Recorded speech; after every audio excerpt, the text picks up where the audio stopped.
Molar specific heat को define हम पहले भी कर चुके हैं। जब मैंने स्टार्ट किया था ये यूनिट, मैंने वहां बात की थी स्पेसिफिक हीट की और मोलर स्पेसिफिक हीट की। मोलर स्पेसिफिक हीट होती क्या है, इसको अगर हम स्टेटमेंट की फॉर्म में डिफाइन करें तो कहा जाता है amount of heat required to change the temperature. अगर तो लेटेंट हीट होती है तो स्टेट चेंज होती है, और ये स्पेसिफिक हीट है, ये टेम्परेचर चेंज करेगी। Amount of heat required to change the temperature किसका, फॉर 1 मोल ऑफ गैस।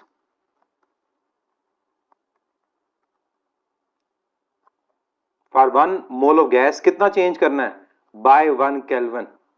कि 1 केल्विन टेम्परेचर चेंज करने के लिए जो हीट रिक्वायर्ड होती है that is molar specific heat. कैसे लिखा जाता है, हीट का फार्मूला हमारे पास होता है एन सी डेल्टा टी, और यहां से अगर मैं सी का रिलेशन लिखता हूं तो सी किसके इक्वल आएगा, C will be equal to Q over N delta T, और ये कांस्टेंट है। हाँ ये जरूर है कि सी की वैल्यू अगर किसी हमारे पास गैस के लिए ज्यादा है तो हमें हीट ज्यादा रिक्वायर्ड है, लेकिन ओवरऑल याद रखिएगा कि क्यू सी पे डिपेंड करेगा, सी क्यू और डेल्टा टी पे और एन पे डिपेंड नहीं करती, इसी वजह से इसको स्पेसिफिक कहा जाता है। नेक्स्ट, अगर इसके यूनिट के बारे में पूछा जाए, हम पहले भी बात कर चुके हैं इसका यूनिट, तो हीट का जूल, साथ आएगा नीचे पर मोल और पर केल्विन। तो जूल पर मोल पर केल्विन हमारे पास मोलर स्पेसिफिक हीट का यूनिट है, और यही यूनिट हमारे पास जनरल गैस कांस्टेंट का भी होता है। मोलर स्पेसिफिक हीट की अगर टाइप्स की बात की जाए तो दो इसकी टाइप्स हैं जिनको हम डिस्कस करते हैं। अब यहां फौरन किसी के माइंड में सवाल आएगा जब इन टाइप्स की बात करेंगे कि बाकी दो क्यों नहीं डिस्कस करते। अब ये नाम आपको पता चलेंगे फिर माइंड में आएगा कि बाकी दो कौन से हैं। एक है molar specific heat at constant pressure, यानी आइसोबैरिक प्रोसेस, और दूसरा हमारे पास है molar specific heat at constant volume, यानी आइसोकोरिक प्रोसेस। अब बाकी दो प्रोसेस कहां पर गए, एडियाबैटिक प्रोसेस की बात भी नहीं हुई और ना आइसोथर्मल प्रोसेस की बात हुई, सिर्फ इन्हीं दो की बात क्यों होती है, क्योंकि उन दो के मैं अगर रिजल्ट्स को देखूं तो एक का रिजल्ट 0 आएगा और एक का रिजल्ट इंफिनिटी आएगा। अब ये पॉइंट आपको बड़ा आसान है समझाना कि किसका 0 आएगा और किसका इंफिनिटी आएगा। ये पॉइंट मैं अगर यहां पर लिखता हूं कि मेरे पास अगर प्रोसेस है आइसोथर्मल, जो ऊपर अगर आपने टेबल नोट किया है तो वहां पर भी आप ये पॉइंट लिख सकते हैं। आइसोथर्मल प्रोसेस में आप जानते हैं कि टेम्परेचर कांस्टेंट है, टेम्परेचर का चेंज 0 होगा। अगर टेम्परेचर का चेंज हमारे पास 0 होगा तो फार्मूला के अंदर जो मोलर स्पेसिफिक हीट का है वहां अप्लाई करें और देखें रिजल्ट क्या आएगा। डिनोमिनेटर के अंदर डेल्टा टी है, जब डेल्टा टी 0 तो कोई भी चीज 0 से डिवाइड हो तो आंसर क्या आता है, इंफिनिटी। तो कहते हैं molar specific heat at constant temperature is equal to infinite, क्योंकि नाम से जाहिर हो रहा है कांस्टेंट टेम्परेचर है। तो जब टेम्परेचर ने चेंज ही नहीं होना, जितनी मर्जी आप हीट प्रोवाइड कर दें, हमारे पास उसका टेम्परेचर 1 केल्विन कभी चेंज नहीं होगा। और जब हम बात करते हैं दूसरे केस में फॉर एडियाबैटिक प्रोसेस, तो एडियाबैटिक प्रोसेस में हम ये कहते हैं कि हीट का एक्सचेंज नहीं हो रहा, और अगर हीट का एक्सचेंज नहीं हो रहा, Q 0 है, तो अब अगर अपने आप फार्मूला के अंदर Q को 0 पुट करें तो Q कहां पर है, Q हमारे पास है न्यूमरेटर में। तो Q अगर 0 होगा तो ऑटोमेटिकली जो स्पेसिफिक हीट की वैल्यू आएगी वो क्या आएगी, 0 आएगी। तो ये दो वैल्यूज हम डिटरमिन ही नहीं करते, इस वजह से इनको डिस्कस नहीं किया जाता, क्योंकि एक 0 है, एक इनफाइनाइट है। एक में हीट प्रोवाइड नहीं करनी एडियाबैटिक, तो फिर मोलर स्पेसिफिक हीट कहां से आ गई। एक में टेम्परेचर ने चेंज ही नहीं होना, तो फिर मोलर स्पेसिफिक हीट कहां से आई। तो इस वजह से सिर्फ और सिर्फ मोलर स्पेसिफिक हीट डिस्कस की जाती है एट कांस्टेंट प्रेशर, जिसको सिंबलाइज करते हैं Cp से, और डिस्कस की जाती है कांस्टेंट वॉल्यूम पे, इसे डिस्कस करते हैं Cv। अगर इनसे रिलेटेड स्टेटमेंट आए तो amount of heat required to change the temperature of 1 mole of gas by 1 kelvin at constant pressure is called Cp, molar specific heat at constant pressure, and amount of heat required to change the temperature of 1 mole of gas by 1 Kelvin at constant volume is Cv। अब दोनों के relations में अगर लिखता हूं तो relations किस तरह से लिखेंगे। अगर मैं Cp का रिलेशन लिखूंगा तो Cp इक्वल आएगा QP over N delta T। अब यहां पर हमें हेल्प पड़ेगी QP की वैल्यू पुट करने में। फर्स्ट लॉ के मुताबिक QP दो चीजों का सम है, वर्क डन और इंटरनल एनर्जी का चेंज, और ये डिवाइड होगा N डेल्टा T से। ये फर्स्ट लॉ की जरूरत पड़ी हमें। इसी तरह से मैं अगर CV की वैल्यू यहां पुट करूंगा तो CV का फार्मूला बनेगा QV over N delta T, और QV की वैल्यू क्या है, वर्क डन तो जीरो होता है कांस्टेंट वॉल्यूम पे, तो सिर्फ डेल्टा U और नीचे आएगा N डेल्टा T। ये बात क्लियर हो गई कि CV और CP की वैल्यू। अब यहीं से हमें पता चल जाता है कि इनका आपस में कंपैरिजन क्या है। दोनों के अंदर नंबर ऑफ मोल 1 होंगे, दोनों में टेम्परेचर का चेंज 1 केल्विन होगा। तो बताएं क्या QP ग्रेटर है या QV ग्रेटर है? अगर मैं इन दोनों को कंपेयर करता हूं तो कंपैरिजन में मुझे बताएं कि क्या QP ग्रेटर होगा या QV ग्रेटर होगा? QP, क्योंकि QP वर्क और डेल्टा U का सम है और QV अकेला डेल्टा U है, और डेल्टा U दोनों में सेम है। इंटरनल एनर्जी का चेंज इक्वल है क्योंकि दोनों में टेम्परेचर का चेंज इक्वल है। तो जब आप कंपैरिजन करते हो तो आप कहते हो कि जो QP है वो work done plus delta U के इक्वल है, और जो QV है वो सिर्फ डेल्टा U के इक्वल है। तो जब मैं डेल्टा U की जगह QV पुट करूंगा तो मेरे पास आएगा QP is equal to work done plus QV। तो यहां से हमें मिल गया एक रिलेशन, वो ये कि QV जब वर्क डन में ऐड होगा तो फिर QP के इक्वल आएगा, तो QP is greater than QV। कितना ग्रेटर है? इतना ग्रेटर है कि जब आप इन दोनों का डिफरेंस लोगे तो वर्क डन के इक्वल आ रहा होगा। ये इनका कंपैरिजन बनेगा QP और QV के डिफरेंस का। और चूंकि QP ग्रेटर है और CP यहां QP और CP यहां QV की वैल्यू पे डिपेंड कर रहा है, नीचे तो डिनोमिनेटर कांस्टेंट है, टेम्परेचर का चेंज भी, नंबर ऑफ मोल भी, तो फिर हम यहां पर क्या कहते हैं कि if QP is greater than QV then CP is greater than CV। Amount of heat required to change the temperature at constant pressure is always greater than at constant volume, और रीजन हमें heat ज्यादा required है। एक में heat सिर्फ और सिर्फ internal energy को चेंज करती है और एक में हीट इंटरनल एनर्जी को चेंज भी करेगी उतना ही, और साथ साथ उसमें मैकेनिकल एनर्जी को प्रोड्यूस भी करेगी, वर्क डन को प्रोड्यूस भी करेगी। तो CP ग्रेटर है एज कंपेयर टू CV।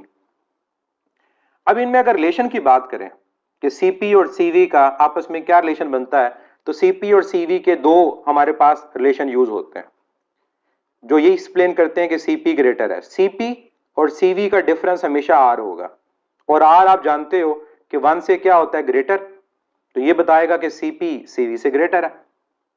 और दूसरा हमें रिलेशन ये बताता है कि जो गैमा है कांस्टेंट, ये CP और CV के रेशो के इक्वल है, और आपको पता है गैमा भी 1 से ग्रेटर है हमेशा। अगर गैमा भी 1 से ग्रेटर है हमेशा, तो अगर ये CP और CV की रेशो है तो ये भी ये एक्सप्लेन कर रहा है कि न्यूमरेटर ग्रेटर है, डिनोमिनेटर स्मॉल है। तो ये दो रिलेशन आप लोगों ने याद रखने हैं अपने क्वेश्चंस के लिए, कि डिफरेंस और रेशो। और यहां मैं एक और चीज आपको बताता चलूं कि for different gases of gases, for different nature of gases, चाहे वो ऑक्सीजन है, हाइड्रोजन है, कोई भी है, हीलियम है, SO2 है, NO3 है, सबके लिए CP माइनस CV इसका डिफरेंस हमेशा सेम आएगा, क्योंकि CP माइनस CV का डिफरेंस तो R है और जनरल गैस कांस्टेंट तो हर एक के लिए सेम है। लेकिन for different nature of gases इनकी रेशो सेम नहीं आएगी, क्योंकि रेशो किसके इक्वल है, गैमा, और गैमा डिपेंड करती है हमारे पास एटॉमिसिटी के ऊपर, मोनो के लिए कुछ और, डाया के लिए कुछ और, पोली के लिए कुछ और। और ये आपको वैल्यूज पता है कि गैमा की वैल्यू मोनो, डाया और पोली के लिए क्या होती हैं। और यहां एक फार्मूला मैं बता दूं गैमा की वैल्यू फाइंड करने के लिए, जिसकी बात मैंने कल भी की थी, वो है 1 + 2 ओवर F। याद है F क्या था? जी बिल्कुल, F जो है वो डिग्री ऑफ फ्रीडम है, और डिग्री ऑफ फ्रीडम की वैल्यू आपको पता है कि मोनोटॉमिक, डायाटॉमिक और पॉलीटॉमिक के लिए क्या होती है। मोनो के लिए 3, डाया के लिए 5 और पोली के लिए या तो 6 होती है और कुछ गैसेस के लिए 7 होती है। 6 पुट करेंगे तो गैमा 1.33 आएगा, 7 पुट करेंगे तो हमारी बुक के मुताबिक वैल्यू 1.29 आएगी। तो एफ, बिल्कुल आप लोगों का आंसर ठीक है, एफ हमारे पास डिग्री ऑफ फ्रीडम है।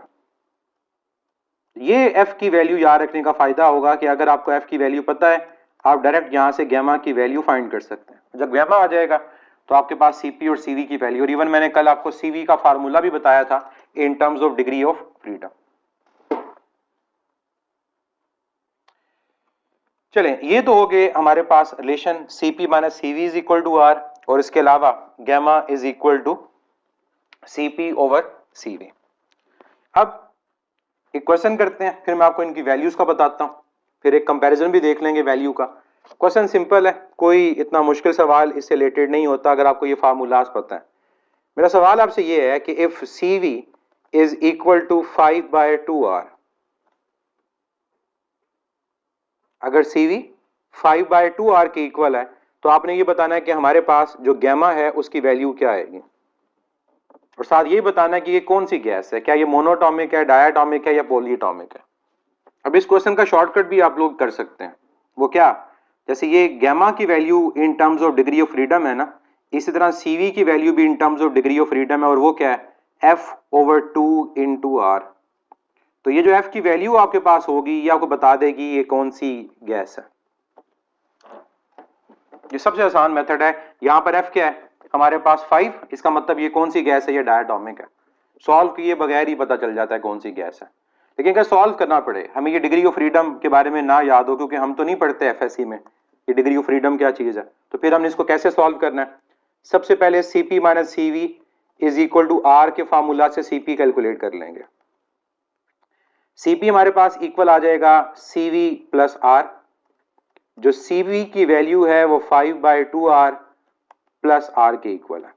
तो यहां पर आप एलसीएम लोगे, एलसीएम आपके पास आएगा 2, 5R प्लस 2R, तो ये हमारे पास इक्वल आ जाएगा 7/2R। ये CP की वैल्यू आ गई।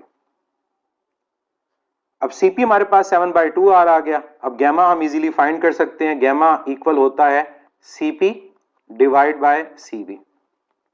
तो CP 7/2R और CV 5/2R, R भी कैंसिल हो जाएगा, 2 भी कैंसिल हो जाएगा, 7/5, और 7 को 5 से डिवाइड करें तो गैमा आता है 1.4, और 1.4 हमारे पास किस गैस के लिए होता है गैमा की वैल्यू, ये डायटॉमिक गैस के लिए होता है।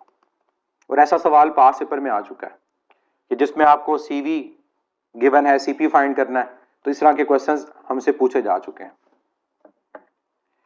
नेक्स्ट, अब मैं आपको CP, CV और गैमा का टेबल बता देता हूं। क्वेश्चन आपको अगर ये फार्मूलाज पता है आप उनको इजीली सॉल्व कर सकते हैं।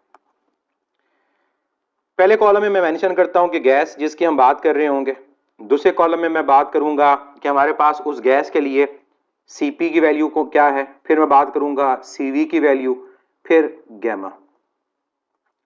गैस है मोनोटॉमिक,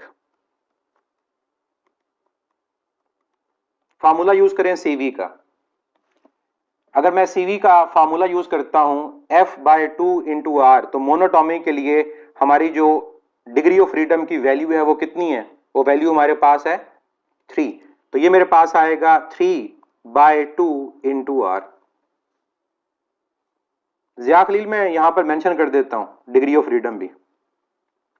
अब ये जो 3/2R आया, इसकी वजह क्या है, ऊपर जो फार्मूला लिखा था CV और डिग्री ऑफ फ्रीडम की वैल्यू मोनोटॉमिक के लिए 3। अब CP जब पता चल जाएगा CV, तो CP फाइंड हो जाएगा, चाहे सॉल्व करके कर लें चाहे याद कर लें। ये आपके पास आएगा 5/2R, न्यूमरेटर 2 ज्यादा होगा, और जब गैमा फाइंड करेंगे गैमा आएगा 5/3, और 5/3 हमारे पास क्या होता है 1.67। दूसरी मेरे पास गैस कौन सी है, दूसरी मेरे पास जो गैस है वो डायटॉमिक है। डायटॉमिक गैस में क्या आएगी CV की वैल्यू, इसकी वैल्यू होती है 5 डिग्री ऑफ फ्रीडम की, तो ये आएगा 5/2R। न्यूमरेटर में 2 ऐड कर दें, 5 + 2 7, तो ये आपके पास आएगा 7/2R। सॉल्व कर लें या डायरेक्ट याद रख लें, और जब रेशो लेंगे तो ये आएगा 7/5, जो भी हमने सॉल्व भी किया ये 1.4 होता है।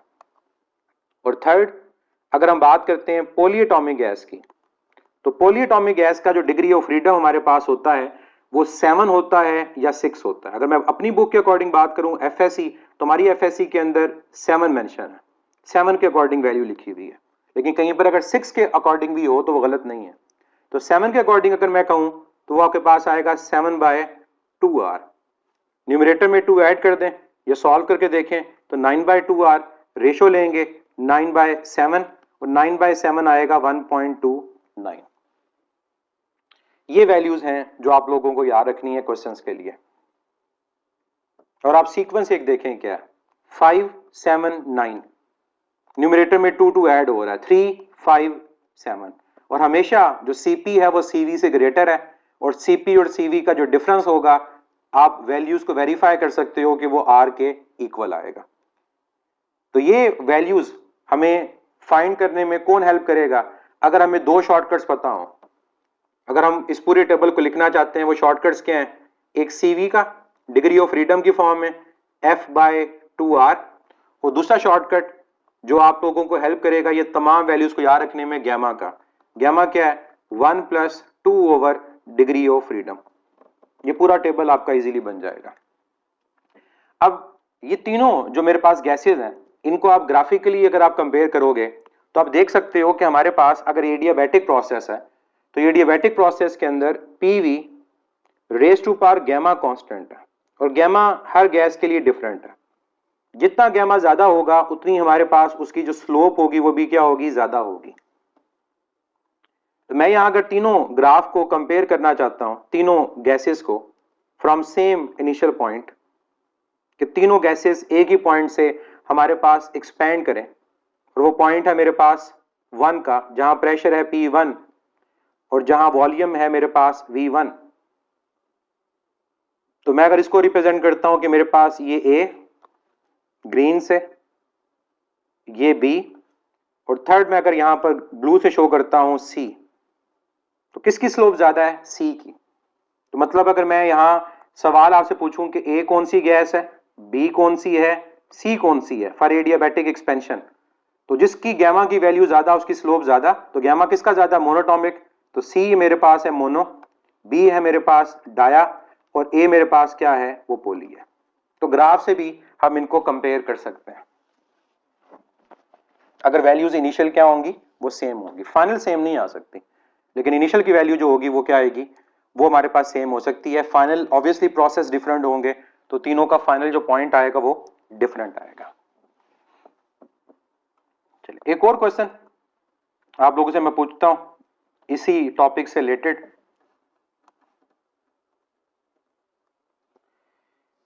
कि अगर जनरल गैस कांस्टेंट और molar specific heat at constant pressure की रेशियो फाइंड की जाए तो ये किसके इक्वल आएगा? R/Cp इज इक्वल टू, और इसी तरह से दूसरा क्वेश्चन भी आप लोग अपनी प्रैक्टिस के लिए सॉल्व करें कि अगर R/Cv लिया जाए तो फिर ये किसके इक्वल आएगा? और दोनों का आंसर आप लोग इन टर्म्स ऑफ गैमा देंगे। गैमा के अलावा आपके आंसर में कोई वेरिएबल और नहीं आएगा।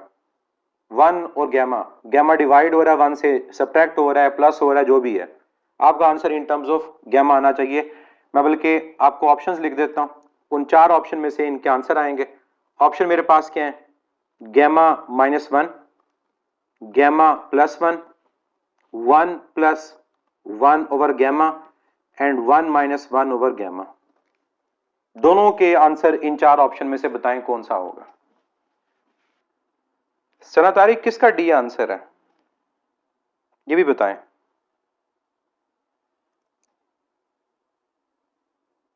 फर्स्ट क्वेश्चन का डी है, सेकंड का डी है, ये मेंशन किया करें।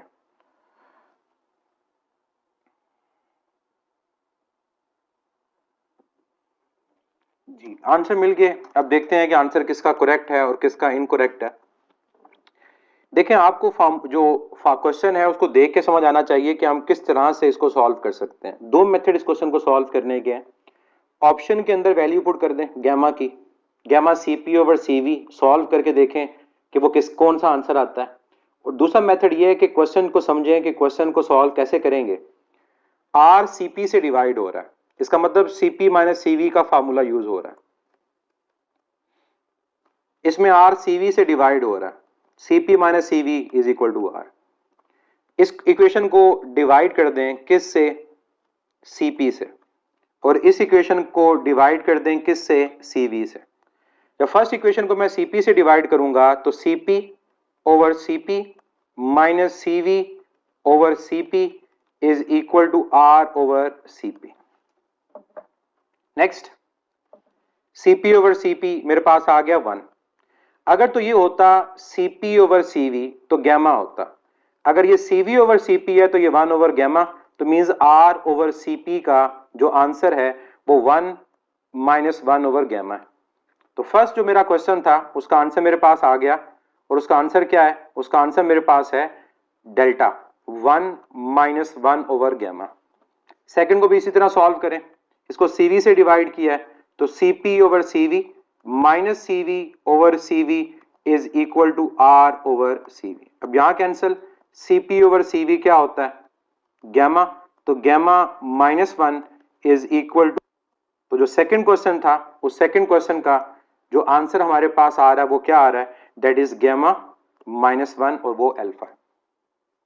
तो ये इसको सिंपल सॉल्व करने का मेथड है, और फिर आप इसको डिफरेंट फॉर्म में सॉल्व करके मजीद लिख सकते हैं कि मतलब यहां पर आप Cv की वैल्यू और Cv की वैल्यू भी लिख सकते हैं इन टर्म्स ऑफ R। जैसे मैं अगर फर्स्ट वाले को सॉल्व करता हूं, यहां से मेरे पास Cp किसके इक्वल आएगा? इक्वल आएगा R divide by 1 minus 1 over gamma, और यहां से अगर मैं Cv की वैल्यू निकालना चाहूं तो Cv किसके इक्वल है? R over gamma minus 1। तो क्वेश्चन यूं भी पूछा जा सकता था कि R over 1 minus 1 over gamma किसके इक्वल है और R ओवर गैमा माइनस 1 किसके इक्वल है। तो इस फॉर्म में भी आपसे ये चीजें पूछी जा सकती हैं।